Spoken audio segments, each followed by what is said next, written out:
नमस्कार। नमस्कार जी। विश्व मंगल गौग्राम यात्रा 2009-2010 में पूरा वर्ष भर चलेगी और यह यात्रा कुरुक्षेत्र में 30 सितंबर से प्रारंभ होगी और देश के केंद्र नागपुर में जाकर समाप्त होगी। विश्व मंगल गौग्राम यात्रा एक प्रकार से भारत के आर्थिक और सांस्कृतिक आधार को पुनः एस्टैब्लिश स्थापित करने का प्रयास है और उस दृष्टि से सारे देश भर में यह यात्रा जाएगी और लोग जो यात्रा में भाग लेंगे वो लोगों को जाकर इसके बारे में जागरूक करने का प्रयास करेंगे। आप विश्व मंगल गौग्राम यात्रा जो है उसके संरक्षक हैं, इसलिए एक तो हमें बड़ी प्रसन्नता है कि आप जैसे विद्वान और एक प्रकार से तपस्वी व्यक्तियों का संरक्षण इस यात्रा को मिल रहा है। तो मैं ये जानना चाहूँगा कि विश्व मंगल गौग्राम यात्रा इसकी आपकी दृष्टि में इसका प्रासंगिकता और इसकी महत्ता क्या है? मुझे इस विश्व मंगल गौग्राम यात्रा की कार्यक्रम में आप लोगों ने भाग लेने का अवसर दिया है, इसके लिए मैं आभारी हूँ।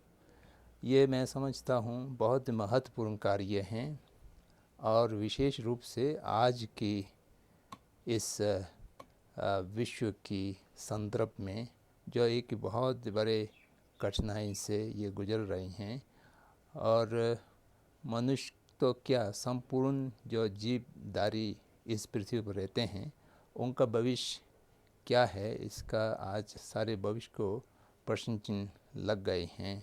जो तथाकथित आधुनिक के विकास की प्रणाली को लेकर के इतना पर्यावरण को प्रदूषण कर दिया और आर्थिक शोषण हर जगह हो गए और सब एक प्रकार की जो न्याय और सत्य की व्यवस्था बिगड़ गई हैं।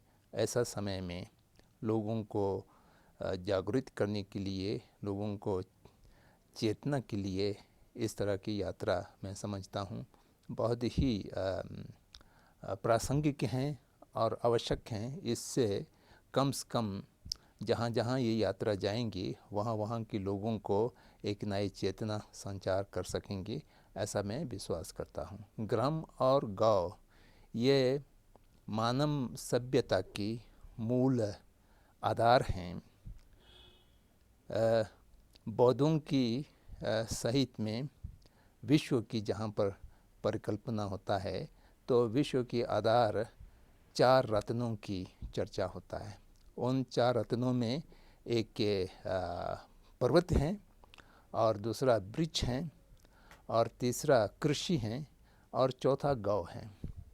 अगर ये 4 रत्न सुरक्षित रहेगा तो मनुष्य को या मनुष्य इतर जीव जंतुओं को किस चीज़ की कमी नहीं होगी, कोई चीज़ की दिक्कत नहीं होगी। और गौ को एक प्रकार से हर मनुष्य की जो आवश्यकताएं हैं जो उससे पूर्ति हो सकता है, तो इसलिए एक प्रकार की विशिंग काउ जो अंग्रेज़ी में कहते हैं और उस प्रकार से जो एक बहुत महत्वपूर्ण स्थान उसको प्राप्त हैं। जब गौ बचेंगे तो ग्राम बचेंगे, जब ग्राम बचेंगे तो मानव समाज बचेंगे, मानव सभ्यता बचेंगे। तो ये आपकी बहुत महत्वपूर्ण कार्य हो रहा है और इसकी सफलता की मैं कामना करता हूँ। मुझे वैसे आपने बड़ा अच्छा ये बताया कि बौद्ध साहित्य में गौ की इतनी महत्ता है। मुझे एक और बात लग रही है कि पिछले लगभग 100-200 सालों से केवल भारत की बात नहीं, दुनिया भर में ही जिस प्रकार से नगरीकरण की प्रक्रिया तेज हुई है और ग्राम उजड़े हैं, बहुत से देशों में तो लगभग 100% ग्राम ही उजड़ गए हैं और वो शहरी नगरी शहरी देश ही बन गए एक प्रकार से। नगरों के बहुत ज़्यादा केंद्रित होने से और ग्रामों के उजड़ने से मानवीय संवेदनाओं का भी मुझे लगता है नाश हो रहा है। ह्रास हुआ है। और आज जो बहुत सी समस्याएं हमें दिखाई दे रही हैं समाज में, उसका शायद एक मुख्य कारण यह भी रहा है कि मानवीय संवेदनाएं धीरे धीरे समाप्त होती जा रही हैं और व्यक्ति यांत्रिक बनता जा रहा है। उस स्थिति से निपटने के लिए भी शायद ग्राम को रीस्टैब्लिश करना बड़ा महत्वपूर्ण है। वो तो बिल्कुल हैं। प्राचीन सभ्यता में नगर और ग्राम एक बहुत संतुलन के साथ चलता था और जहाँ जहाँ नगर होता था वहाँ पर अधिकांशतः सीमाबद्ध होते थे। नगर की चारों ओर एक तरह से वो दीवार बना करके उसकी सीमाबद्ध होते थे। वो सीमाबद्ध इसलिए होता था कि नगर आगे को ना बढ़ें और ग्राम को विनाश ना करें, और ग्राम में कृषि प्रधान जो सबको खाद्य सामग्री देने के लिए और कपड़ा देने के लिए, अन्य सामग्रियों देने के लिए ग्राम का एक अपना व्यवस्था होता था। गांधी जी इसको ग्राम स्वराज कहते हैं, और ग्राम स्वराज के रूप में वो एक बहुत बड़ा व्यवस्था होता था, और उसको कभी सीमा बांधने की आवश्यकता अनुभव नहीं किया गया। और नगरों में अधिकांश जो शिल्पकार लोग रहते थे और व्यापार लोग रहते थे, राजनीतिक लोग रहते थे, और वो हमेशा एक सीमित की दायरा में रहने की व्यवस्था हुआ करता था। अगर वो व्यवस्था बने रहते तो आज का ये जो पर्यावरण का प्रदूषण है वो भी नहीं होता, और आज का जो आर्थिक असमता है, अमीर बहुत अमीर और गरीब बहुत गरीब होने की ये कठिनाई भी नहीं होता। और जो आधुनिक के करण के कारण जो समस्याएं आज हमारे सामने हैं वो सब नहीं होता। आज फिर से ग्राम को स्थापित करने की अत्यंत आवश्यक है। ग्राम का अर्थ ये है कि प्रकृति के साथ समन्वय करके रहना, और नगर का अर्थ यह है कि प्रकृति से कुछ दूर होकर के कृत्रिम के रूप में रहना।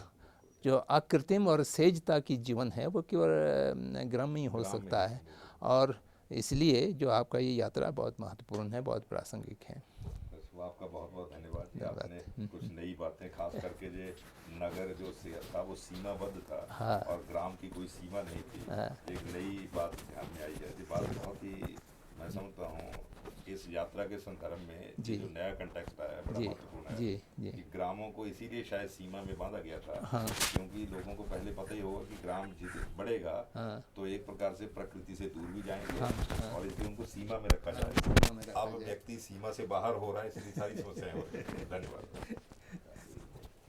थोड़ा कार्यक्रम की और जानकारी देते हैं कार्यक्रम की और जानकारी देते हाँ, उसका एक तो वैसे आपसे पूरा सेट ही है। ये आपको वैसे पढ़ने का समय तो शायद बहुत ज़्यादा ना मिले जी, लेकिन प्रदीप जी आप मोटे तौर पर बता दो ये कार्यक्रम का। मोटे तौर पर तो ये अखिल भारतीय स्तर के ऊपर ये विश्व मंगल ग्रह यात्रा जो है ये 108 दिन की चलेगी। इसी के संदर्भ में 2-3 कार्यक्रम और हैं। एक तो जो मासिस में ये जाए, घर घर तक इस संदेश को पहुंचाना है। इसके लिए एक तो कर पत्रक जो हैंड पम्पलेट होते हैं वो बांटने का एक कार्यक्रम है। दूसरा ये है कि प्रशासनिक दृष्टि से भी भारत सरकार को ये मैसेज आए गांव से, तो एक हस्ताक्षर अभियान का कार्यक्रम भी है साथ में। और उसमें ऐसा है कि मोटे तौर पे पूरे भारतवर्ष के लगभग 50 करोड़ हस्ताक्षर कम से कम राष्ट्रपति महामहिमा राष्ट्रपति जी के पास हमारे पहुंचे। तो